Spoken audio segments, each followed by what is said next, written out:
Dans cette vidéo, je serai votre guide. Vous allez pouvoir apprendre comment peindre une dizaine, voire même une centaine de figurines en une seule journée. Et cela avec une technique complètement incroyable et extrêmement facile, même pour les débutants. En plus de ça, tout cela est réalisable en un temps record. Car oui, le Space Marine, cette vidéo a été peint en moins de 30 minutes. Avec une technique loin d'être méconnue, la fameuse technique Slap Chop. Mais attendez, ce n'est pas tout. Je vous donnerai bien plus de conseils car je suis justement un peintre spécialisé en speed painting. Croyez-moi, vous ne voulez sûrement pas louper ça. Étape numéro 1. Le départ est assez simple. En premier, nous allons sous-coucher la figurine en noir. Ici, je vais simplement utiliser une bombe de Chaos Black. Pensez d'ailleurs à bien secouer la bombe pendant 2 minutes pour éviter tout problème. Si vous voyez des parties grises ou plus claires, comme dans mon cas ici, utilisez aussi un pinceau, avec la même couleur que justement vous avez utilisé pour sous-coucher la figurine initialement. Ça vous permettra en fait de repeindre les endroits où la peinture n'a pas bien adhéré. Étape numéro 2. Ici c'est l'étape cruciale. C'est celle qui va donner vie à votre figurine. Donc, il va falloir tout d'abord prendre un pinceau large qui permettra justement de préparer la figurine. Ensuite, essuyez le pinceau sur un bout de papier. Bon, d'ailleurs, dans l'idéal, si vous en avez sous la main, un carton est bien plus conseillé, car ça absorbe moins l'eau que justement le sopalin, qui a tendance à absorber toute votre eau, ce qui donnera justement de la texture pas très belle visuellement sur votre figurine. Alors que sur le carton, ça permettra d'enlever la peinture, mais tout en gardant le côté humide du pinceau. Donc, frottez le pinceau jusqu'à ce qu'il ne reste plus beaucoup de peinture, utilisez même votre main pour vérifier ça si vous le souhaitez. Voici ici les 3 peintures que j'ai utilisées. On a donc en premier le Downstone, Lucian Grey qui est un peu plus clair, et ensuite le White Scar qui du coup sera uniquement pour les arêtes et les parties supérieures du corps. Sachez une chose, n'importe quel gris ou blanc fera l'affaire, et peu importe la marque utilisée. D'ailleurs, vous n'êtes pas obligé d'utiliser 2 gris. Si vous le souhaitez, pour gagner du temps, utilisez simplement un gris sombre et un blanc ou un gris très clair. À vous de faire des tests pour savoir ce qui vous correspond le plus en fonction des figurines que vous peignez. Maintenant, brossez votre pinceau dans une direction zénithale, ce qui signifie que votre pinceau donnera un éclairci similaire au soleil, donc évidemment venant d'en haut. Laissez les creux très sombres et surtout les parties inférieures de la figurine.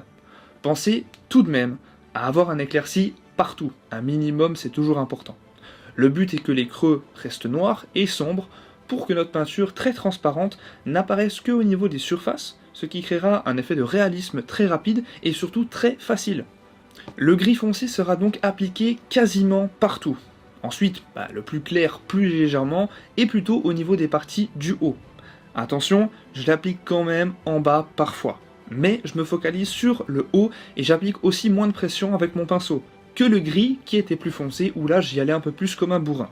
Puis maintenant on va aller sur le blanc qui sera l'étape finale de ce brossage à sec, en se focalisant sur les parties comme le visage et les épaules. Vous êtes évidemment libre de faire comme vous le souhaitez.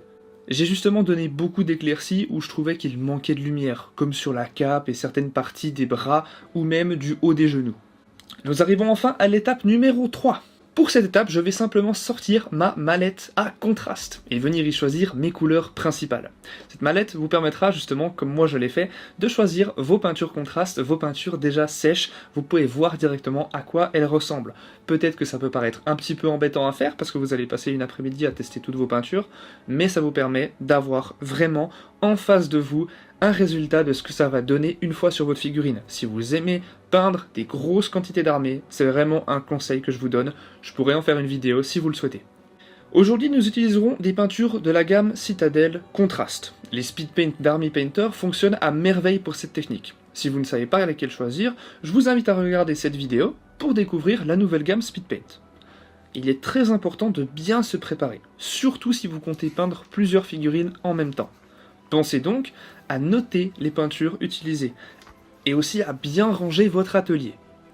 Une autre chose importante qui vous fera gagner du temps serait d'utiliser des poignées de peinture pour facilement tourner votre figurine et ainsi pouvoir atteindre n'importe quel coin de la figurine que vous ne pouvez pas simplement, on va dire.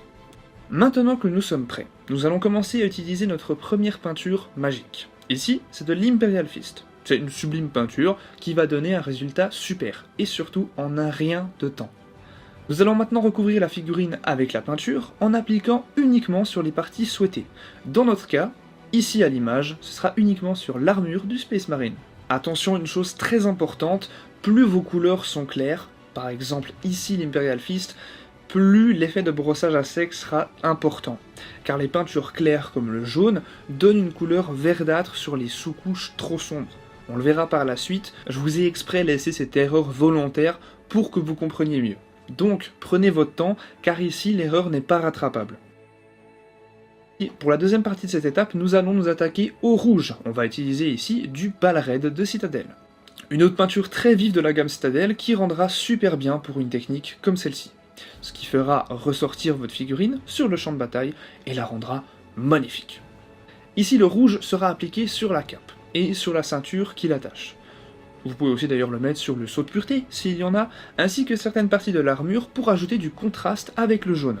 Amusez-vous pour créer des variantes de couleurs, afin de ne pas avoir une figurine qui a l'air ennuyante à regarder. Essayez de nouvelles choses à chaque fois que vous peignez, n'ayez pas peur de vous louper, ça arrivera et c'est comme ça que vous apprendrez. Pour toutes les parties de la peau, je vais utiliser ma peinture contraste préférée. J'ai nommé Guilliman Flèche. La seule partie de peau de cette figurine est son visage. Donc oui, vous l'aurez compris, on va uniquement peindre le visage. Mais je vais quand même profiter de faire les petites parties en papier du sceau de pureté. Je crois que c'est du tissu ou du papier, j'en sais rien, je suis plus sûr. Mais vous m'avez compris. Ensuite, nous allons peindre les petites cordes ou un signe sur son armure, avec du brun, et ici, le brun que nous utiliserons sera du Garagax Sewer. Je vais aussi peindre les cheveux avec cette même peinture. Pour tout ce qui est des parties métalliques, je vais tout de même prendre des peintures différentes, des peintures contrastes. Ici, on va utiliser du Leadbelcher de Citadel, que j'aime beaucoup en fait. Et on va ici peindre toutes les parties métalliques qu'on a envie. Sachez que cette peinture est très opaque et très pigmentée, donc prenez le temps de bien la diluer, au moins 50-50, voire même 2 parties d'eau pour une partie de peinture. Allons ensuite à l'étape suivante. Ici, à l'aide d'un blanc, pour ma part du White Scar, je vais repeindre sur les insignes de l'armure, comme l'aigle impérial et certains symboles de l'armure pour encore une fois ajouter du contraste à tout ça, pour un résultat encore plus qualitatif. Cette étape peut aussi permettre de corriger vos erreurs que vous avez faites avec les peintures précédentes, et après séchage du blanc, de repasser avec une peinture contraste afin de tirer le plus possible de l'effet de la peinture contraste qui agit mieux sur du blanc. L'une des plus grandes parties de la figurine a été faite. Maintenant, on va s'attaquer à l'étape numéro 4. Et oui, maintenant, il est temps de faire le socle. Comme toutes les peintures, d'ailleurs, pensez à bien la mélanger, cette peinture que nous allons utiliser aujourd'hui va aider énormément. Et surtout, elle est très facile à utiliser et tellement moins chère que certaines autres gammes. Cette peinture vient de chez EK Interactive, qui propose beaucoup, énormément de texture paint, des peintures à texture quoi, qui permettent de réaliser des dioramas splendides. Mais dans notre cas, on va utiliser ces peintures pour notre socle, ce qui donnera un effet très réaliste et rapide, de quasi goudron, parce que oui, c'est une peinture qui imite du goudron. Et c'est du goudron un peu style endommagé pour le côté grimdark de Warhammer. Pour commencer, en appliquant la peinture, mettez-en sur tout le socle, en évitant les pieds de la figurine. Dans le pire des cas, utilisez un pinceau que vous mouillez, afin d'enlever la peinture qui a débordé sur les pieds. Ou alors laissez-la pour un effet de salissure. Après, on va brosser à sec avec un gris, pour faire ressortir les détails et ajouter du contraste. Je fais toujours mes socles de manière neutre, et donc gris. Bon, voilà le résultat de toutes ces étapes. C'est pas dégueu, et en un peu moins de 30 minutes, c'est même clairement respectable. D'ailleurs, l'épaulière est vraiment immonde, mais je déteste peindre les Space Marines. Alors, flemme de la refaire, mais on peut encore améliorer ça drastiquement avec une étape que j'adore. On arrive ici à l'étape numéro 5, et on va évidemment passer à l'étape du Streaking Grime. Parce que oui, le Streaking Grime, mon pote, c'est une peinture qui va te changer la vie.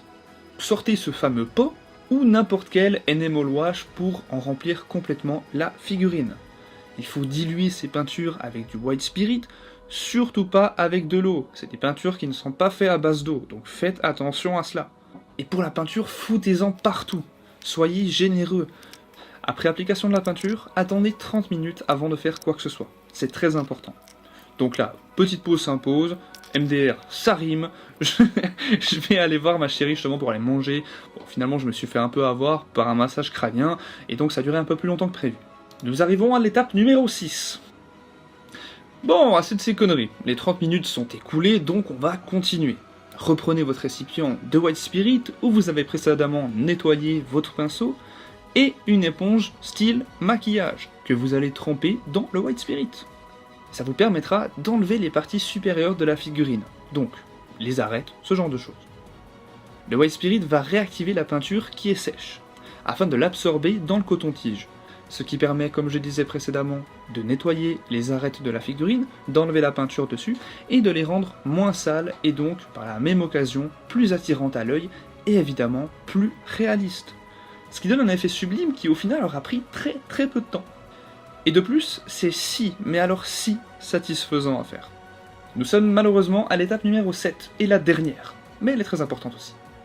Il ne reste plus qu'une seule chose à faire. Et oui, c'est déjà fini, je sais ce que vous vous dites. Oh, je voulais plus longtemps de sa vidéo. Je sais, mais il y en a plein d'autres à regarder sur ma chaîne, donc évidemment, abonnez-vous, rejoignez le Discord, comme d'habitude vous connaissez. Donc oui, là on va simplement peindre le tour de notre socle. Et la figurine est terminée, et prête à aller gagner toutes vos parties de Warhammer sur votre champ de bataille préféré. Et j'espère fortement que cette vidéo vous a plu, j'ai adoré la faire, ça faisait longtemps que je voulais faire cette vidéo, j'ai malheureusement pas eu le temps de la monter avant, j'espère qu'elle vous plaira. Évidemment, vous connaissez, partagez, likez, commentez, donnez-moi votre avis, dites-moi quelle peinture, quel tutoriel vous voulez que je fasse prochainement, et surtout, rejoignez la communauté, abonnez-vous, on va faire plein de choses sur cette chaîne. Warhammer, c'est ma passion, je la partage avec vous les gars, on n'est pas prêt de s'arrêter. Prenez soin de vous, passez une excellente journée, allez peindre vos putains de figurines. Messieurs, dames, des bisous, prenez soin de vous, et à la prochaine, des bisous!